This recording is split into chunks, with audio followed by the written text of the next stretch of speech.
Hi, everyone, and welcome to the Current Temp. I am Joey Solopek, and this is where we give you a reading on the climate of what's happening with our community and our culture. Today, we're going to take a unique drive into the soul of Memphis. And we're not going to drive those crowded highways or avenues. We're going to take the lesser-known back roads where you can roll down the windows and feel the breeze on your face and just enjoy the ride.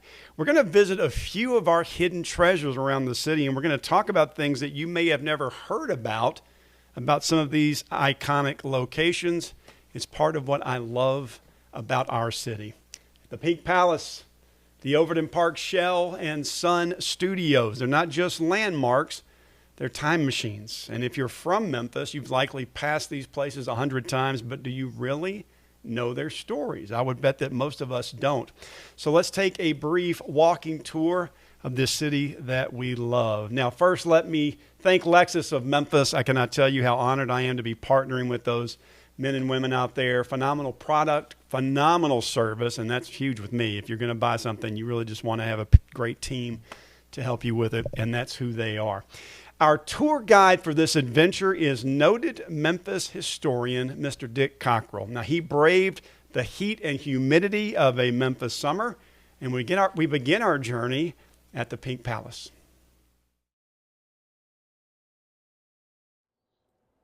The famous Pink Palace, who built it and how did it get that name? Clarence Saunders, who started the Piggly Wiggly grocery stores in Memphis in 1920. Clarence Saunders built this in 1923 as his personal residence. 36,500 square feet. It's made out of pink Italian marble, so he called it the Pink Palace. And during the 20s, when his company was really valuable, it was publicly traded, a bunch of Wall Street investors started what's called a bear raid, where they tried to drive the stock down to take the company away from him. And he put all of his money into the company, and he ended up bankrupting. How big is it? 36,500 square feet. How long did he live in it? He started in 23 and he bankrupted, I think it was in 28. Okay. And it was under construction. He didn't finish constructing it. When he bankrupted, the city took over and of course turned it into a museum.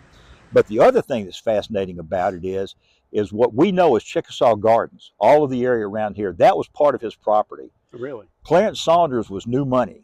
Clarence Saunders could not get in Memphis Country Club across the street. Wow. because he was the new money, not the old Memphis money. And so he built his own golf course in right in the shadows of Memphis Country Club. And the city, of course, sold all that off to developers now, and it's what we call Chickasaw Gardens. But the other thing that's fascinating about Saunders is when he died in 1953, he was working, think about this, we go to the grocery store today and we do self-service checkout. In 1953, Clarence Saunders was working on self-service checkout. It's amazing. It is amazing. But the other thing about Saunders is that he had a semi-pro football team they were later called the Memphis Tigers, at one point the UT Docs. And they were college football players that were now at the University of Tennessee Medical School or dental schools. And in 1920, he was undefeated, and he got a phone call from George Halas out of Chicago, the owner of the Chicago Bears. George Halas called Clarence and said, "Clarence, I'm starting a new football league. I would like for the Memphis Tigers to be one of the inaugural teams." And Clarence Saunders said, "Well, George, I would love to be in your league, but I don't like to travel. So if I can play all of my games in Memphis, we'll get in your league." And that wasn't possible. George Halas went on to found the National Football League, and Memphis still to this day wishes we had a National Football League team. All right. I think a lot of people have seen concerts here, but maybe they don't know the history. Tell me something about the Overton Park Shell. The Overton Park Shell was built in 1936, and it was part of the New Deal in the Roosevelt administration after the Great Depression, and they were trying to get the American workers getting them back to work. So the shell was built in 36 for $11,000. Wow. Interestingly, it's got a natural reverberation that when you're on that stage, you can hear yourself talk through the reverberation, although it's just concrete. But this was the location of Elvis Presley's first paid concert. Yeah, let's talk about that for a moment because that to me is astounding. You'd have people all out here, and there's photos, I believe. I think there's photos from that concert. Yes, So, what year would that have been? 1954, July 4th or July 6th, I think it was. Sam Phillips released Elvis's first record, "That's All Right," the Okay. one that launched his career. July 30th, Bob Neal, who was a promoter, had a concert here with a Canadian crooner named Slim Whitman. Okay. He was a friend of Sam Phillips. Sam Phillips came down and said, "Would you let my group, the Blue Moon Boys?" That's what Elvis and Scotty Moore and Bill Black were billed as. The New Moon Boys. The Blue Moon Boys. Blue Moon Boys. Blue Moon Boys. And he said, "Would you let them open the show?" They opened the show. Elvis was supposed to do one song, and he did his first song, and he was so nervous. According to the historians here, he was shaking his leg, and everybody loved it. So when he came off the stage, Bob Neal says, "Elvis, get back out there." And Elvis said, "Well, what do I do?" And he said, "I don't care what you do, just keep shaking that leg. Everybody loves it."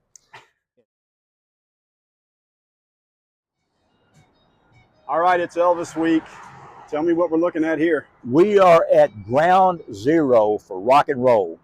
This is 706 Union, Memphis Recording Service. 1950, Sam Phillips opened Memphis Recording Service.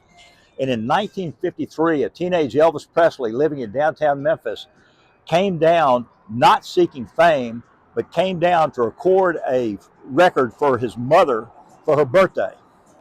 And he was able to pay $4 to get a 78 RPM record. And Sam had been recording all black blues artists, Muddy Waters, Howling Wolf, Joe Hill Lewis, Little Milton, all these different great entertainers. And Sam was looking for a white artist that sounded like his black artist. When Elvis walked in, Sam was on the road, but Marion Keisker, his admin, came in and actually recorded Elvis. And when Sam got back to town, he said, Marion said, "Sam, I think I found this young fellow you're looking for, Elvis Presley." Sam agreed to have him come in. Sam listened to everything Elvis Presley sang. Elvis Presley, Sam hated. Sam did not like anything Elvis did. Elvis at that point thought, "I'm going to be the next Pat Boone." And so Sam was ready to tell the boys to go home. He said, "Do I forget about it? Do I go get somebody, try to find somebody else, maybe bring this kid back tomorrow, maybe he won't be nervous?" And at that moment, Elvis Presley broke into "That's All Right," the song that would launch him. And Sam Phillips looked out of the recording studio and said, "Elvis, what are you doing?" And Elvis said, "Oh, Mr. Phillips, I'm just goofing around." He said, "Son, that's the sound I'm looking for. Find a starting place and do it again." And it's now the Sun Studio Museum. And by the way, 1951, the record that's considered the first rock and roll record of all times, a Rocket 88, about guys driving around picking up chicks in their cool car, that became the first hit for Sam Phillips. And one of his discoveries was the keyboard artist on that song, a fellow you might know as Ike Turner. All right, that was a fun, quick look at just a couple of hot spots, and we're going to try to do this a few more times because we've got some amazing things that lots of people don't know about and lots of stories you may have never heard that I think we all enjoy just kind of sharing. Again, thank you to Lexus of Memphis. I appreciate them being a part of this. And friends, if you have a question or a comment or a story or some you'd like to hear or someone you'd like to nominate, maybe to be interviewed, just email us.